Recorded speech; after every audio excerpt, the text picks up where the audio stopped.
నమస్తే. తెలంగాణ రాష్ట్రం ఆవిర్భవించి 10 ఏళ్ళు అయిపోవస్తూ ఉంది. రేపుగాక ఎల్లుండి తెలంగాణ రాష్ట్ర అవతరణ దినోత్సవాలు 11వ సంవత్సరం ప్రారంభం కానున్నటువంటి సందర్భం అయితే మనకు కనబడతా ఉంది. ఇక తెలంగాణ రాష్ట్రం ఉద్యమం అనేది 1969 ఉద్యమం ఒకవైపు అయితే 2001 నుంచి 2014 మధ్యలో జరిగినటువంటి ఉద్యమం మరొక వైపు. మొత్తానికి ఆ 14 ఏళ్ల ఉద్యమంలో విద్యార్థుల పాత్ర, ముఖ్యంగా విద్యార్థి ఉద్యమకారుల పాత్ర కీలకంగా ఉంటుందని చెప్పుకోవచ్చు. విద్యార్థి ఉద్యమకారులు ఉద్యమం చల్లబడుతుందన్నటువంటి ప్రతి క్షణంలో కూడా ఏదో ఒక ఉద్యమాన్ని తెరపైకి తీసుకొచ్చి తెలంగాణ ఉద్యమాన్ని బతికించుకున్నటువంటి సందర్భాలు కోకొల్లలుగా మనకు కనబడతా ఉంటాయి. ముఖ్యంగా అమరవీరులు ఒకవైపు అయితే విద్యార్థి ఉద్యమకారులకు సంబంధించినటువంటి ఉద్యమాలు మరొక వైపు, చివరికి పొలిటికల్ ఎజెండా రూపకంగా తెలంగాణ రాష్ట్రం అయితే సిద్ధించింది. మనతో పాటుగా నాడు తెలంగాణ ఉద్యమంలో పదుల సంఖ్యలో, వందల సంఖ్యలో కేసుల పాలయ్యి జైళ్లలో మగ్గినటువంటి తెలంగాణ ఉద్యమకారులు ఉన్నారు. ఒక్కొక్కరితోని అసలు తెలంగాణ ఉద్యమంలో వారి యొక్క అనుభూతులు ఎలా ఉన్నాయి, అప్పుడున్నటువంటి పరిస్థితులు ఎలాంటివి, అవన్నీ అడిగి తెలుసుకునేటువంటి ప్రయత్నం చేద్దాం. మనతో పాటుగా నిర్జన రమేష్ ముదిరాజ్, తెలంగాణ విద్యార్థి ఉద్యమకారులు, ఉస్మానియా యూనివర్సిటీ ఉన్నారు. అన్న నమస్తే. 10 ఏళ్ళు అయిపోయింది తెలంగాణ రాష్ట్రం ఆవిర్భవించి, 11 ఏటకి ఇంకొక 2 రోజులలో అడుగు పెట్టబోతా ఉన్నాం. ఎట్లా అనిపిస్తూ ఉంది? నాటి ఉద్యమాన్ని స్మరించుకోవాలనుకుంటే, ఏదైనా తీపి జ్ఞాపకాల గురించి మాట్లాడుకోవాలనుకుంటే? అందరికీ జై తెలంగాణ. జూన్ 2 సందర్భంగా రాష్ట్ర ఆవిర్భావ దినోత్సవ ప్రజలందరికీ, తెలంగాణ రాష్ట్ర ప్రజలందరికీ శుభాకాంక్షలు. ఎందుకంటే తెలంగాణ ఉద్యమంలో 1969లో కానీ 52 నుండి మొదలుకొని మలిదశ ఉద్యమ కాలంలో అత్యధికంగా నష్టపోయింది విద్యార్థులు. ఇక్కడ ఎందుకంటే విశ్వవిద్యాలయం అంటే విశ్వంలో జరిగేటటువంటి సమస్యలపైన చర్చ జరుగుతుంది. అందులో భాగంగా తెలంగాణ ప్రాంతానికి జరిగినటువంటి అన్యాయాన్ని గుర్తించి ఇక్కడ విద్యార్థులందరూ మలిదశ ఉద్యమంలో క్రియాశీలకంగా పాల్గొంటున్న తరుణంలో కేసీఆర్ మన అప్పుడు ఆమరణ దీక్ష మొదలుపెట్టిన సందర్భం, మళ్ళీ విరమించుకున్న సందర్భంలో యూనివర్సిటీ విద్యార్థులు శివయాత్ర చేసారు అతనికి. అదేవిధంగా అప్పుడు సమైక్యాంధ్ర ప్రభుత్వంలో ఒక్కొక్క విద్యార్థి నేత పైన దాదాపు 150, 170, 130 కేసులు నమోదైనాయి. ఈ సందర్భంగా మేము 2010లో చెర్లపల్లి జైల్లో ఉన్నాం. నేను, బాల్క సుమన్ గారు, మరియు రాజారాం యాదవ్ గారు, మరియు గాదె వెంకటు, జగన్ ముదిరాజు, కలెక్టర్ మన నవీన్ యాదవ్, అదేవిధంగా ఖలీలు, మాధవ్, నిఖిల్, ఒక 10 మంది విద్యార్థి నాయకులము జైల్లో ఉన్నప్పుడు, అప్పుడు 45, 42 రోజులు అవుతుంది కానీ జైలు నుండి ప్రభుత్వము తీసుకొచ్చే ప్రభుత్వం రాణిస్తలేదు. అంటే రిమాండ్ గడువు ముగించినాక కోర్టుకు రాగానే మళ్ళీ ఒక 15-20 కేసులు పెట్టాలా, మళ్ళీ జైల్లో పెట్టాలా. ఈ సందర్భంగా మేము ఏం చేసినటువంటి సందర్భంలో అంటే, అప్పుడు జైల్లో ఆమరణ నిరాహార దీక్ష కూర్చున్నాం. ఆమరణ నిరాహార దీక్ష చేస్తే చనిపోతున్న తరుణంలో కూడా తీసుకొచ్చి కనీసం మమ్మల్ని గుర్తించకుండా హాస్పిటల్లో జాయిన్ చేయకుండా హైదరాబాద్ మొత్తము తింపి టార్చర్ పెట్టి మమ్మల్ని మరలే తీసుకుపోయి చెల్లపల్లి జైలు ముందు 5 గంటలకు, రాత్రి పొద్దున 5 గంటలకు మళ్ళీ అక్కడ జైల్లో వదిలిపెట్టారు. ఈ విధంగా ఎదుర్కొన్నటువంటి సంఘటనలు, అదేవిధంగా చెలో అసెంబ్లీ పిలుపునిస్తే సిరిపురం యాదయ్య మా కళ్ళ ముందు చనిపోయారు. అదేవిధంగా ఇక్కడ మొత్తం ఈ ఆర్ట్స్ కాలేజ్ కానీ ఉస్మానియా యూనివర్సిటీ మొత్తం కేంద్ర బలగాలు, మొత్తము పారామిలిటరీ బలగాలు టోటల్ నిర్బంధంతో ఇక్కడ మొత్తం పోలీసులు ఉన్నారు.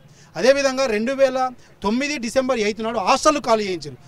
ఇక్కడ టెంట్ కింద విమలక్క బృందం ఒక సైడు పాటలు పాడుతుంది, తెలంగాణ వాణిని వినిపిస్తున్న సందర్భంలో 6 నిమిషాల 40 సెకండ్లు అంత పెద్ద టెంటును సరిగ్గా 2 గంటలకు పోలీసులు అటాక్ చేసి తీసుకుపోయి అక్కడ వీరందరిని అరెస్ట్ చేసి టెంటును తీసుకుపోయి పోలీస్ స్టేషన్లో పెట్టారు. టెంట్ కోసం అఖిలపక్షం నేతలు వచ్చినా కానీ ప్రభుత్వం నుంచి వచ్చిన చర్చలు జరిపి కూడా టెంట్ ఇవ్వలేరు. అప్పుడు మళ్ళీ విద్యార్థి నేతలు, ఇక్కడ పీసీ కమిటీగా ఉన్నటువంటి వ్యక్తులందరూ వెళ్ళి మళ్ళీ మాట్లాడి ఆ ఒక టెంట్ తీసుకొచ్చి మా యొక్క నిరసన తెలిపిన సందర్భంలో ఈరోజు తెలంగాణ వచ్చినాక కేసీఆర్ ఏం చేసిందంటే ఎక్కడ కూడా నిరుద్యోగులను పట్టించుకోలేడు. అదేవిధంగా మేము సుమన్ జైల్లో ఉన్నటువంటి సందర్భంలో కూడా, మరి జైల్లో ఉన్నప్పుడు వీళ్ళందరూ విద్యార్థి నేతలు జైల్లో ఉన్నారు, ఒకసారి కేసీఆర్ను కల్పించే ప్రయత్నం చేద్దాము, ఈ విద్యార్థి నేతలకు కానీ ఉద్యమకారులకు కానీ న్యాయం చేకూర్చే విధంగా కసరత్తు చేద్దామనే సందర్భంలో కూడా కనీసం సుమన్ కానీ ప్రభుత్వం కానీ ఎక్కడ కూడా మాతో పాటు, ఎందుకంటే మా తోడు విద్యార్థి నాయకుడు ఆయన, ఎక్కడ కూడా అక్కడ ఆయన రాజకీయ నేపథ్యాన్ని మేము ఎక్కడ కూడా అడ్డు తగులుతలేం, ఎవరు కూడా ఆ స్థాయికి రావాలని కోరుకుంటాం. కానీ ఉద్యమకారులను పట్టించుకోకపోవడం చాలా దురదృష్టకరం. అదేవిధంగా యూనివర్సిటీలు మొత్తం భ్రష్టు పట్టినాయి. ఇక్కడ మొత్తం రిక్రూట్మెంట్ లేకపోవడం, మొత్తం టోటల్ దేశంలో ఒకప్పుడు ఉస్మాన్ యూనివర్సిటీ అనేది 2009-8 ప్రాంతంలో దేశంలోనే 9-8 ర్యాంక్ ఉండే ఉస్మాన్ యూనివర్సిటీ. ఈరోజు 41-29 ర్యాంకు పడిపోయిందంటే కారణం ఆనాటి ఉద్యమం సంబంధించినటువంటి విషయంలో అది ఒకటి. మీరు 42-45 రోజుల పాటు జైల్లో మగ్గినటువంటి సందర్భం ఒకటి కనబడతా ఉంటే, ఇంకేదైనా సిరిపురం యాదయ్యకు సంబంధించినటువంటి కానివ్వండి, ఇక్కడ నుంచి ఎన్సీసీ గేట్ వద్దకు మీరు పోయినటువంటి సందర్భాలలో అప్పుడు రబ్బరి బుల్లెట్లకు సంబంధించినటువంటి విషయం కానివ్వండి, బాష్పవాయు గోళాలకు సంబంధించినటువంటి విషయం కానివ్వండి, హాస్టళ్లకు వచ్చినటువంటి విషయాలలో ఏదైనా ఇంకా కళ్ళలో మెదులుతుంది ఆ భయాందోళన అనేటువంటి సందర్భాన్ని గుర్తు తెచ్చేటువంటి ఆ యొక్క సమయాన్ని గుర్తు తెచ్చుకోవాలనుకుంటే, అంటే నిజామాబాద్ బై ఎలక్షన్ జరుగుతున్నప్పుడు ఇషాన్ రెడ్డి కూడా చనిపోయినాడు.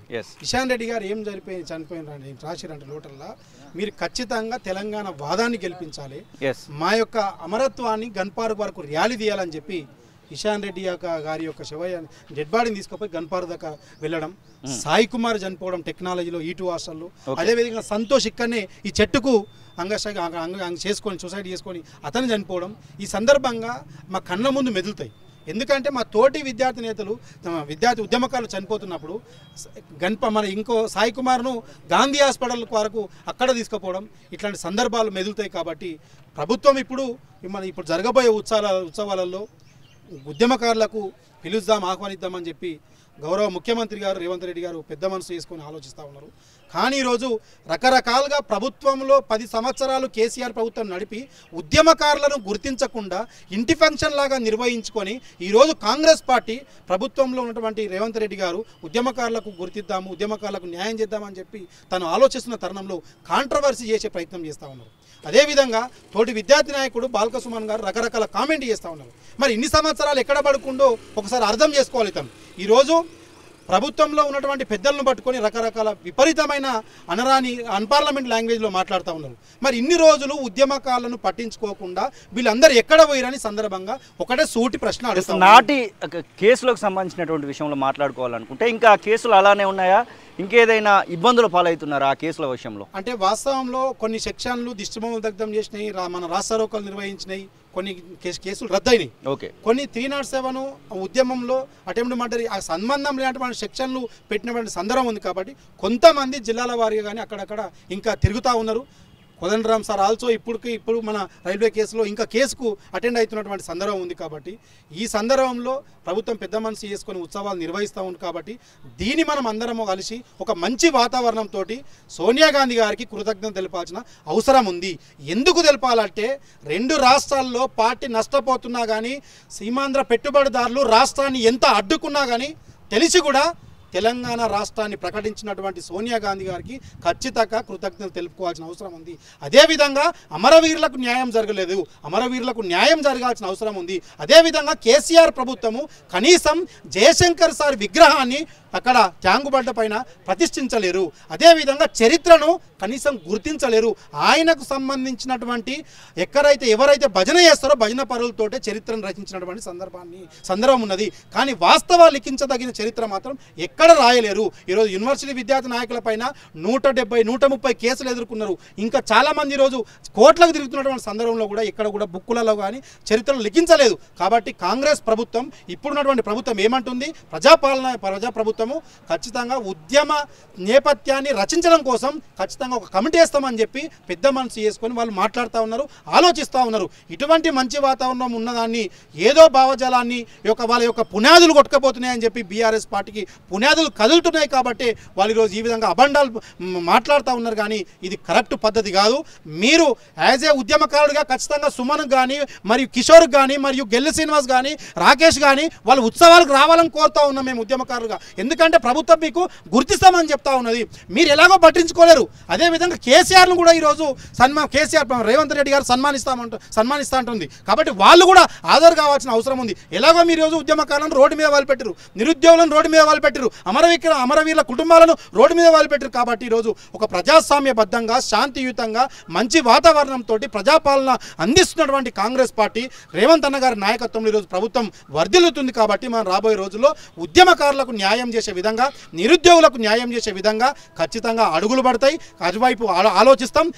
కాబట్టి దీన్ని మీరు అవాకులు చెవాకులు పేరు పక్కదారి పట్టిస్తే మాత్రం ఈరోజు సూర్యుడి మీద ఉమ్మేస్తే మీ మీదే పడుతున్నట్టుగా ఈరోజు మన రాష్ట్ర గేయం పైన ఇల్లు దేశపతి శ్రీనివాస్ గారు మన కాంట్రవర్సీ చేస్తూ ఉన్నారు. ఈరోజు మెగా కృష్ణారెడ్డి ఆంధ్ర కాంట్రాక్టర్కు, రాయలసీమ కాంట్రాక్టర్కు మీరు కాళేశ్వరం ప్రాజెక్టు ఎందుకు కట్టబెట్టిరని సందర్భంగా నేను గుర్తు చేస్తా ఉన్నాను. గౌతమ్ మీనన్ అని చెప్పి ఈరోజు యాదాద్రి టెంపుల్ను మరి ఆంధ్రాకి సంబంధించినటువంటి వ్యక్తికి మీరు ఎందుకు కట్టబెట్టిరని సందర్భంగా గుర్తు చేస్తా ఉన్నాను.